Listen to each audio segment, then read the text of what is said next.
નમસ્કાર દર્શક મિત્રો, ગુજરાત 20 ન્યૂઝ સાથે હું છું આપની સાથે પાયલ બાંભણિયા। તો જોઈએ આજના મહત્વના સમાચારમાં। ગુંદી ગામમાં 78માં સ્વાતંત્ર્ય પર્વ નિમિત્તે તાલુકા કક્ષાનો કાર્યક્રમ યોજાયો।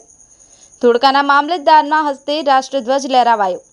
ભારતના 78માં સ્વાતંત્ર્ય દિનની ઉજવણી નિમિત્તે તારીખ 15મી ઓગસ્ટ ગુરુવારના રોજ સવારે 8:45 કલાકે ગુંદી ઉત્તર બુનિયાદ શાળા તાલુકો ધોળકાના પ્રાંગણમાં તાલુકા કક્ષાના ધ્વજારોહણ કાર્યક્રમનું આયોજન કરવામાં આવ્યું હતું। આ નિમિત્તે ધોળકાના મામલતદાર અને એક્ઝિક્યુટિવ મેજિસ્ટ્રેટ સિદ્ધાર્થ ત્રિવેદીના હસ્તે રાષ્ટ્રધ્વજ ફરકાવી સલામી આપવામાં આવી હતી। આ નિમિત્તે વિદ્યાર્થીઓએ ભવ્ય સાંસ્કૃતિક કાર્યક્રમ રજૂ કરી સૌને મંત્રમુગ્ધ કરી દીધા હતા। વિવિધ સરકારી વિભાગોમાં શ્રેષ્ઠ કામગીરી કરનારા કર્મચારીઓનું આ રાષ્ટ્રીય પર્વની ઉજવણી નિમિત્તે સન્માન કરવામાં આવ્યું હતું।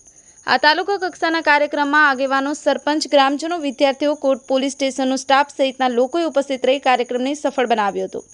Bureau report, Gujarat 20 news, Ramesh સત્યની સાથે। આપણી આસપાસ બનતી ઘટનાના સમાચાર જોવા માટે ગુજરાત 20 ન્યૂઝને લાઇક કરો, શેર કરો, સબસ્ક્રાઇબ કરો।